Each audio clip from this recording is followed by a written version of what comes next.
Chapter 15, Yell Raff Rose. It was so great to have the apartment back to ourselves. It felt huge. It felt peaceful. Whoever thought life with my family could ever feel more peaceful? No more wait to use the bathroom. No more hot dogs and rolls lined up on the living room floor. With the Howies staying in the Chen's apartment, I'd hardly ever have to see them.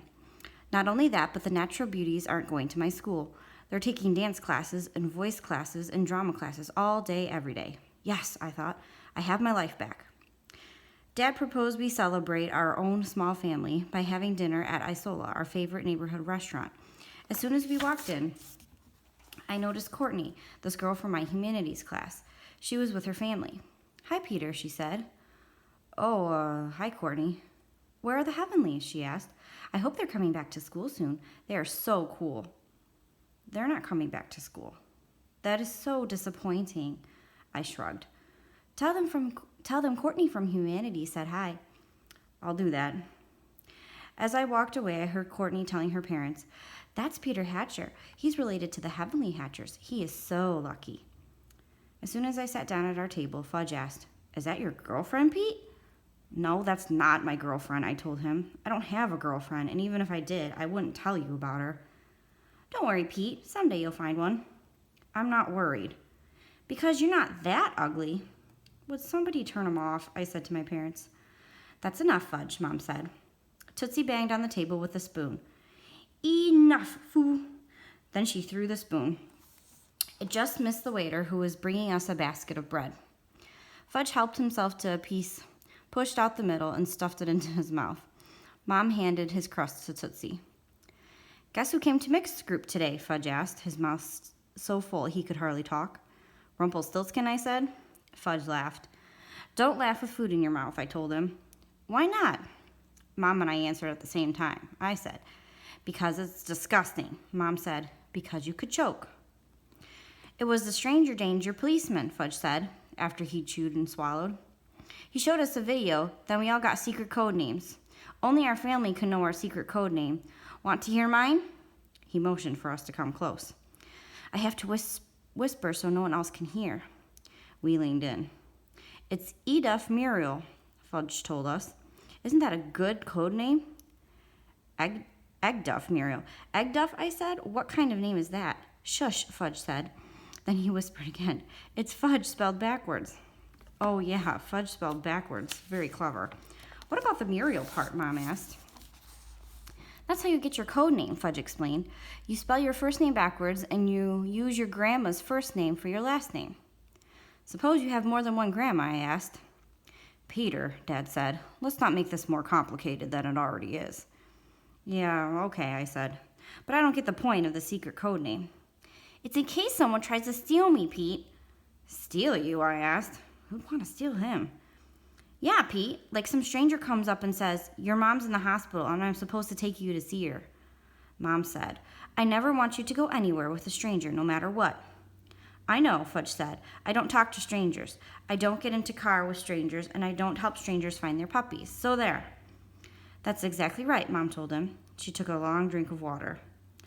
"But just in case," Fudge said, "it's good to have a code name. So if a stranger does come up to me and says, 'Please help me find my puppy,' I can say, 'What's my code name?' And if he doesn't know it, I don't go with him." That got Mom really upset. "Fudge, listen carefully," she said. "It doesn't matter what a stranger says. It doesn't matter if the stranger is a man or a woman or a teenager. If a stranger tries to talk to you, you shout, 'I don't talk to strangers.' Then you run as fast as you can until you find someone you can trust. A policeman or a teacher or a dog?" Fudge asked. "Woof, woof," Tootsie said. "Not a dog," Mom told him. "How could a dog help you?" "That was a joke, Mom," Fudge said. Mom turned to Dad. "I think I'd better have a talk with William and find out what this is all about." "It's about stranger danger, Mom," Fudge said. "I already told you that." A few days before Halloween, the elevator in our building was converted to self-service. We've known for months it was going to happen. On the inside, the elevator still looks the same, with a mirrored wall and an upholstered bench. But now, instead of Henry running it, all you have to do is push a button to get to the floor you want. Henry says he's looking forward to his new job as super of our building. The best thing about the new elevator is the tiny video camera. It's supposed to be for security, or stranger danger, as Fudge says. This way, Nobody can get into our elevator without Henry knowing about it. He can watch what's happening on a monitor in our lobby. Anyone else who's interested can watch too. At first, everyone in the building stopped to have a look. There's Mrs. Tubman putting on her lipstick. Isn't that Mr. Perez tying his running shoes? Oh, the Rileys are kissing. Hey, Gina Golden is adjusting her underwear. It was like candid camera. Soon everyone wised up to the fact that they could be seen on the monitor. After that, the Rileys held hands but didn't kiss, and most people stopped checking themselves out in the mirror, except Fudge. The minute he realized he could be seen on video, he started jumping up and down, waving his arms and making stupid faces, usually with his tongue hanging out. Henry called a meeting for just the kids in the building, especially since Halloween is coming. The trick-or-treat sign-up sheet is already posted in the elevator. That's one great thing about living in a high-rise in New York. You never have to leave your building to go trick-or-treating. Not that I'll be trick-or-treating anymore. No, my trick-or-treat days are over. Makes me feel funny to think I'm too old for trick-or-treating. Reminds me of how I felt when I had my first double-digit birthday. 10, I kept saying to myself. I'll be in the double digits for the rest of my life, unless I live to be over 100. Yeah, that'd be cool, to get into triple-digit birthdays. Olivia Osterman might make it. If she does, and I ever get another dog, I'll name him George or Rufus in her honor. At the kids' meeting, Henry reminded us the video cam is for security, not our entertainment, and he looked directly at Fudge. He demonstrated how to use the door open and door close buttons. He asked us to close our eyes and feel the numbers and symbols on the buttons. They were all in Braille, so people who are blind, like Mr. Willard, can use the elevator on his own. Henry said anyone who pushes buttons just for fun will lose elevator privileges. He showed us how we could talk to him, and he could talk to us in case there's an incident. What's an incident? Fudge asked. Anything that's not supposed to happen in the elevator, Henry said. What's not supposed to happen? Let me put it this way, Fudge. The only thing that's supposed to happen is you push the button for the floor you want. The elevator takes you there and you get out. Same as when I was running the elevator for you. Then he tested all the kids under 12. If you pass Henry's test, you were allowed to use the elevator on your own. If you didn't, too bad. You'd have to take it again. Fudge passed on his first try. Does Minnie have a code name? Fudge asked Eudora. We were in the elevator on Saturday morning. Eudora was on her way to the park with Fudge and Minnie. I was meeting Jimmy at the subway station. He was coming up to spend the day with me. What kind of code name? Eudora asked Fudge. You know, Fudge said, a code name, so nobody can steal him. Steal him? Eudora asked. Yes. Farley knows he's not supposed to talk to strangers, Eudora said. Only Eudora and Howie still called Minnie Farley. Yeah, but does he know if a stranger asks him to help him find a puppy, he should run the other way, yell as loud as he can, and tell a good grown-up? Eudora grabbed Minnie's hand. Right now, I don't let him out of my sight while we're on the street. She was quiet for a minute. Then she asked Fudge if he had a code name. Fudge nodded. A secret code that only the family knows. You want to hear it? Well, yes, I guess. Since I'm family, I should know. It's Egduff Muriel, Fudge whispered. What an unusual name, Eudora said. Isn't that an unusual name, Farley? Egduff, Minnie said. Shush, Fudge warned him. Never say it out loud. Egduff, Minnie whispered. That's better, Fudge said. In case you want to know what it means, it's Fudge spelled backwards. Eudora was quiet for a moment. Then she said, Yellraff. What? Fudge asked. Yellraff, Eudora repeated. That's Farley spelled backwards. Now he needs a last name. Do you have a mother? He asked Eudora. I did, but she died a few years ago. Her name was Rose. You got that, Minnie? Fudge said. Your code name is Yellraff Rose, but it's a secret, so don't tell anyone. I think Minnie's too young to get it, I told Fudge. You're never too young for a code name, Pete, and you're never too old either. You better start working on yours if you're going to take the subway by yourself. Thanks for the advice, Fudge. Better safe than sorry. That's what Grandma always says. Not that I'd admit it to Fudge, but all his talk about code names got me to thinking maybe I should have one too. Let's see. I spelled my name backwards in my head. Retep. Then I threw in my middle name spelled backwards just to make it more interesting. Nerar. Then I added Grandma's name, Muriel. That made me Retep Muriel. Good name. But who should I tell? Not Fudge. He broadcast it to the world. Jimmy? I don't think so. He might laugh. I still couldn't figure out how having a code name would help me if I met up with trouble on the subway or anyplace else. As soon as the Howies were settled into the Chen's apartment, Eudora invited us down to dinner. Do I have to go? I asked Mom. Yes. Can't you tell them I have a stomachache or something? No. Can I go home the second I'm done eating? Because I have a lot of homework. You can go home as soon as the table is cleared, Mom said, as long as you're polite about it. I'll be very polite. You won't believe how polite I can be when I want to be polite. I'll be so polite. Okay, Peter, Mom said, I get your point. At the dinner table, the talk turned to Halloween. Fudge said, Minnie can trick-or-treat with me. We're taking him, Flora said. We've always been curious about Halloween, Fauna said. What's all this talk about Halloween? Howie asked. You know how I feel about candy. We don't care about the, Fauna began. Candy, Flora said. We're interested in the cultural event, Fauna said. We want to observe, Flora said, as part of our studies, Fauna said. Mom told Cousin Howie how safe it is to trick-or-treat in our building. We know all the neighbors. Eudora said, it might be educational for them to experience Halloween one time, Howie. Cousin Howie drummed his fingers on the table. His eyebrows crept together. After a while, he said, all right, but just this one time, and no candy. Candy will rot your teeth. You don't have to worry about candy, Daddy, the natural beauties said together. I was beginning to see how this worked. Cousin Howie said no to everything. The natural beauties begged and pleaded. Eudora was usually on their side. She had to present the case very carefully to Howie, but in the end, the natural beauties almost always got their way. What's Minnie going to be for Halloween? Fudge asked. He's going to be a, Flora began. Tiger, Fauna said. Minnie growled. Or maybe a, Flora began again. Lion, Fauna said. Minnie growled, louder this time. I know, Flora said. He wants to be a manatee, Fauna guessed. Sure she got it right this time. No, Minnie shouted, surprising everyone. Egg duff. Egg duff, Flora shouted. What's an egg duff? It's me, Fudge told them. Minnie wants to be me for Halloween. You, the natural beauty said at the same time. Yes, Fudge told them. Yellraff Rose wants to be Egg Duff Muriel. Does anybody know what's going on here? Howie asked. I do, Eudora said, and it makes perfect sense. On Halloween night, the natural beauties brought Minnie up to our apartment. Fudge was already dressed as a miser in a white shirt, a pair of red suspenders, and his money tie from the Bureau of Printing and Engraving. He carried his pouch of shredded money in one hand and in the other his trick-or-treat bag. Mom had another white shirt ready for Minnie, along with a second pair of red suspenders. Since there was only one money tie, Mom let Fudge decorate an old green tie of Dad's. He drew dollar signs with wings all over it. Mom plucked a men's hat on each of their heads. Then she snapped photos of the two of them, the miser and his double. The doorbell rang. It was Melissa Beth Miller from downstairs. She was carrying her cat in a basket. Fuzzball was wearing a pointy black hat. He's my wizard, she said, and I'm Hermione from... Don't say it out loud, Fudge shouted. Don't worry, Melissa said. I never say his name out loud. Whose name? Flora asked.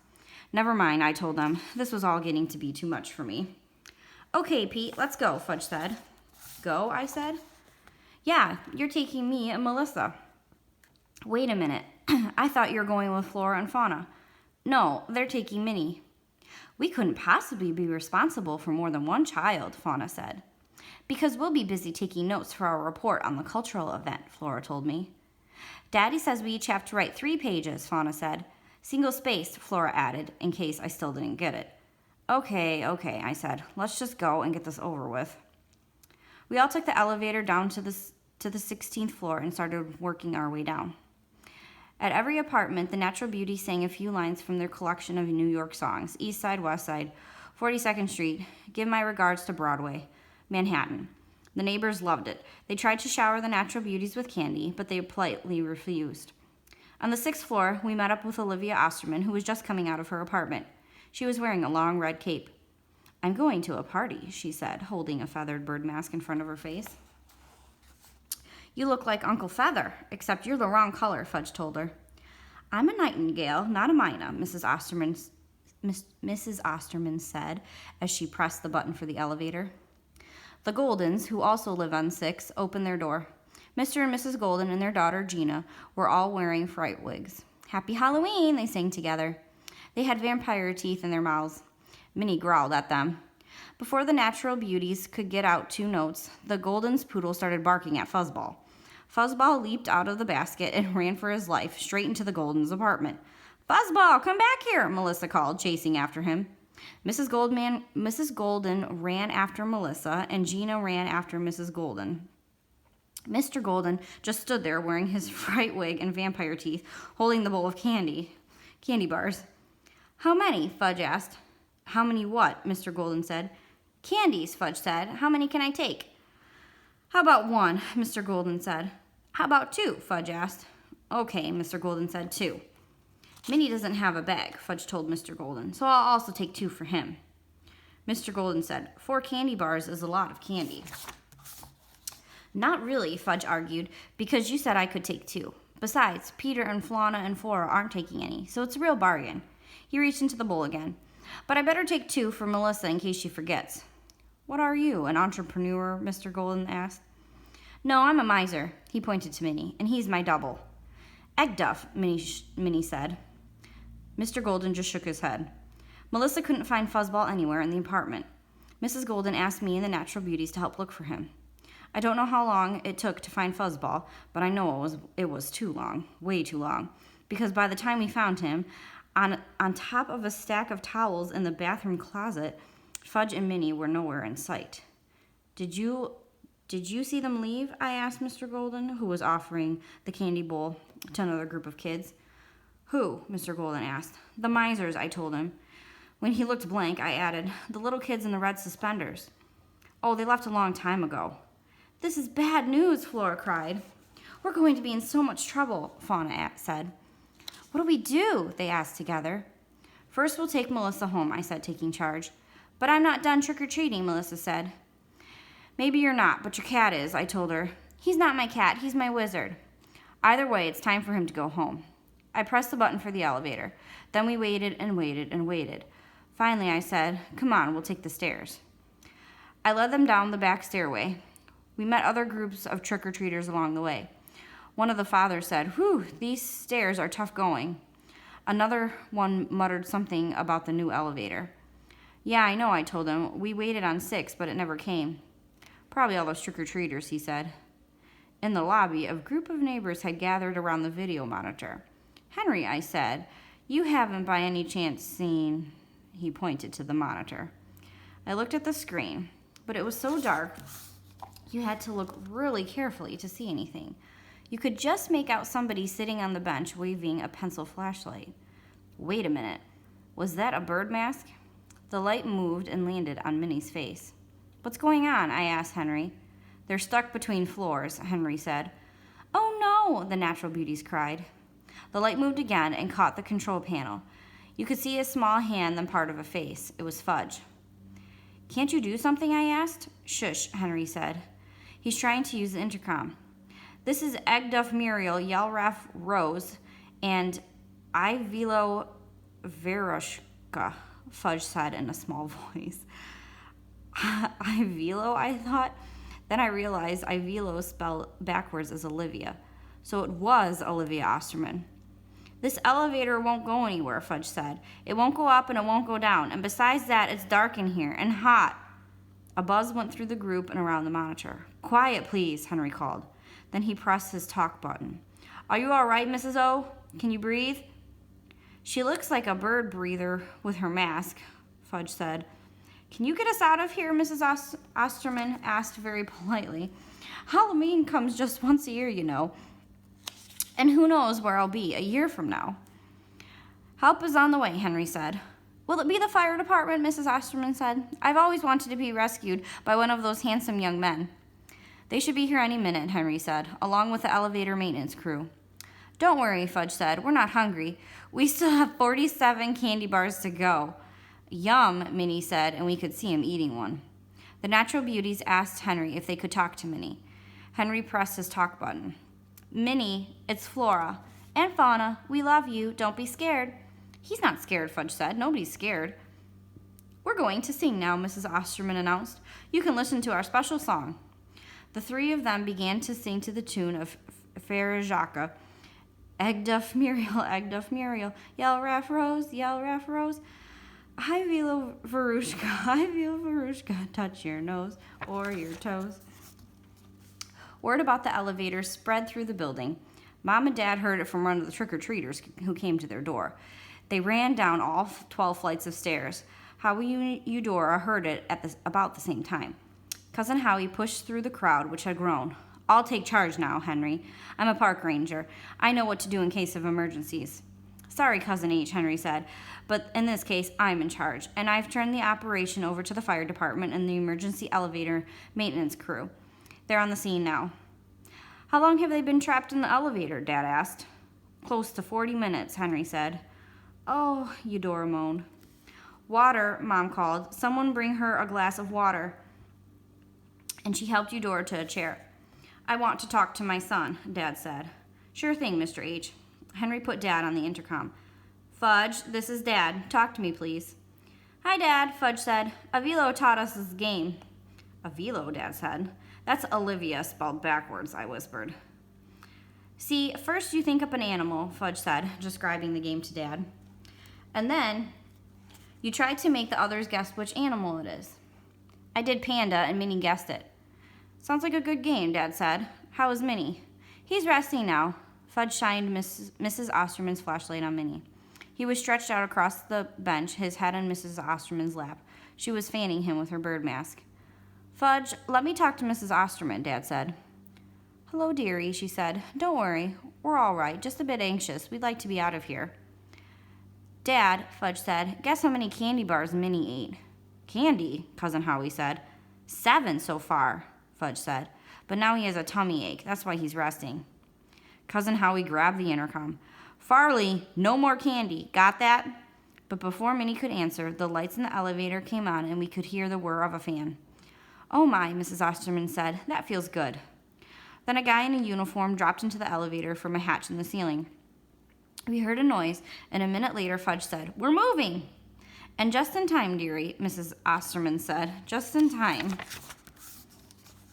When the elevator door opened, a handsome firefighter escorted Mrs. Osterman out, with Fudge and Minnie following right behind. Make room for Mrs. O, Henry called, and the crowd parted. Well, she said, I see I didn't miss the party after all. The party seems to be right here in the lobby. As soon as she said it, you knew what was going to happen. Within minutes, the neighbors were carrying food and drinks to the lobby. The trick-or-treaters followed. Mr. Riley brought down his keyboard. The natural beauties ran upstairs and returned with their tap shoes. Mr. Willard proposed a toast.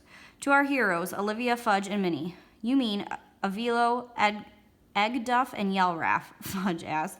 Yes, Mr. Willard said. That's exactly who I mean. Mr. Reese said. Here's to their resourcefulness, Mrs. Perez said, and their sense of humor. 3 cheers for Egduff, Yellraff, and Avilo. While we were cheering, the lobby door opened, and the Tubmans came in from outside. They were dressed as the 3 bears. What's going on? Sheila asked. Did I miss something? Candy, Minnie said. Yum.